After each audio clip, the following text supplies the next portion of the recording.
అందరికీ నమస్కారం.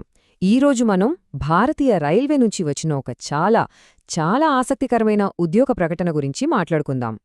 అవును, విన్నది అక్షరాలా నిజం. రైల్వేలో పర్మనెంట్ జాబ్, అది రాత పరీక్ష లేకుండా అనగానే ఎవరికైనా ఆశ్చర్యంగానే ఉంటుంది. అసలు ఈ ప్రకటనలో నిజానిజాలేంటో లోతుగా చూద్దాం. సరే, మరి దీని డీటెయిల్స్లోకి వెళ్ళిపోదాం. ఫస్ట్ ఆఫ్ ఆల్, ఈ ఉద్యోగ ప్రకటనలో మనల్ని అట్రాక్ట్ చేసే విషయాలేమున్నాయో ఒకసారి చూసేద్దాం. ఈ ఉద్యోగాలొచ్చేసి ఈస్ట్ కోస్ట్ రైల్వేలో గ్రూప్ సి ఇంకా గ్రూప్ డి పోస్టులన్మాట. అంటే ఇవి పర్మనెంట్ గవర్నమెంట్ ఉద్యోగాలు. క్లరికల్, టెక్నికల్ ఇలాంటి రోల్స్ ఉంటాయి. ఇక అందరూ ఎదురుచూసే విషయం జీతం. సెలెక్ట్ అయితే గనక నెలకు 45,000 రూపాయల వరకు జీతమొస్తుంది. ఇది నిజంగా ఒక మంచి ఆర్థిక భరోసా ఇస్తుంది కదా.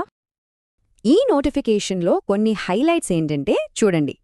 రాత పరీక్ష లేదు, ఇంటర్వ్యూ కూడా లేదు, ముందుగా ఎక్స్పీరియన్స్ ఉండాల్సిన అవసరం లేదు, ఇంకా మేల్ ఫీమేల్ ఇద్దరూ అప్లై చేసుకోవచ్చు. ఇవన్నీ వింటుంటే వావ్, భలే అవకాశంలా అనిపిస్తోంది గదూ. అయితే ఇన్ని బెనిఫిట్స్ ఉన్నాయంటే ఖచ్చితంగా ఏదో ఒక మెలిక ఉండే ఉంటుంది. ఆ అసలు విషయమేంటో ఇప్పుడు తెలుసుకుందాం.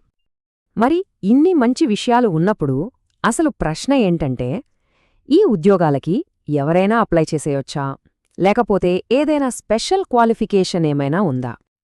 ఇక్కడే ఉంది అసలు పాయింట్. ఇది అందరికోసం వచ్చిన రిక్రూట్మెంట్ కాదు, ఇది స్పోర్ట్స్ కోటా రిక్రూట్మెంట్. అంటే స్పోర్ట్స్లో అద్భుతంగా రాణించిన వాళ్లకి మాత్రమే ఈ అవకాశం. ఓకే, మరి ఏ స్పోర్ట్స్లో ఈ వేకెన్సీస్ ఉన్నాయో చూద్దాం. చూడండి, అథ్లెటిక్స్లో 100 మీటర్స్ రన్, ఆర్చరీలో కాంపౌండ్, ఇంకా వెయిట్ లిఫ్టింగ్లో కొన్ని స్పెసిఫిక్ బరువు కేటగిరీస్, వీటిల్లో మాత్రమే ఖాళీలున్నాయి. అంటే ఈ పర్టిక్యులర్ స్పోర్ట్స్లో టాలెంట్ ఉన్నవాళ్లే దీనికి అర్హులన్నమాట. మొత్తం ఎన్ని పోస్టులు అనుకుంటున్నారు? కేవలం 5. Just 5 vacancies. సో ఇది మాస్ రిక్రూట్మెంట్ అయితే కాదు. స్పోర్ట్స్ టాలెంట్తో పాటు ఇంకొన్ని బేసిక్ క్వాలిఫికేషన్స్ కూడా ఉండాలి. వయసు 18 నుంచి 25 ఏళ్ల మధ్య ఉండాలి. ఇక్కడొక ఇంపార్టెంట్ పాయింట్ ఏంటంటే ఏజ్ రిలాక్సేషన్ అస్సలు లేదు. ఇక ఎడ్యుకేషన్ విషయానికొస్తే గ్రూప్ సికి ఇంటర్ లేదా 10th+ ITI, group డికి 10th pass లేదా 10th+ ఐటీఐ ఉండాలి. సరే, ఈ క్వాలిఫికేషన్స్ అన్నీ ఉన్నవాళ్లు ఎలా అప్లై చేయాలో స్టెప్ బై స్టెప్ చూద్దాం.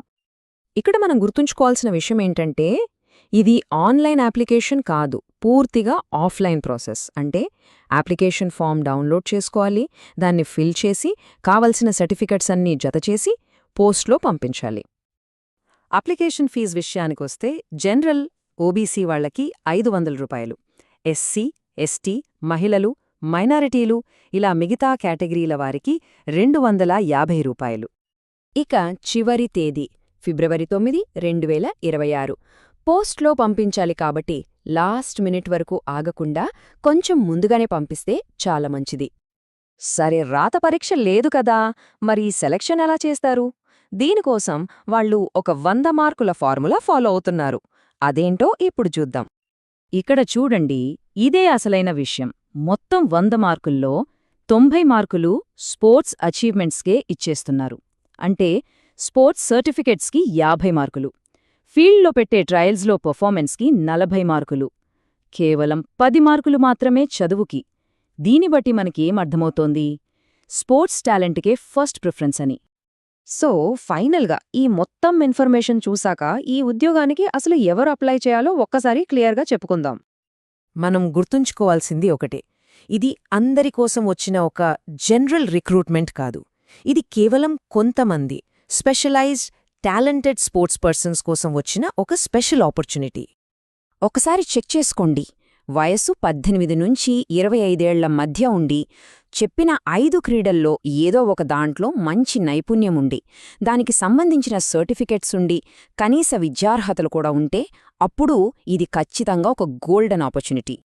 చివరిగా ఒక్క మాట, ఈ 5 పోస్టులకు సెలెక్ట్ అయ్యే ఆ 5గురు అథ్లీట్స్కి వాళ్ల ప్యాషన్ అయిన స్పోర్ట్స్నే కెరీర్గా మార్చుకుంటూ ఒక పర్మనెంట్ గవర్నమెంట్ జాబ్ సంపాదించడానికి ఇంతకన్నా గొప్ప అవకాశముంటుందా? ఆలోచించండి.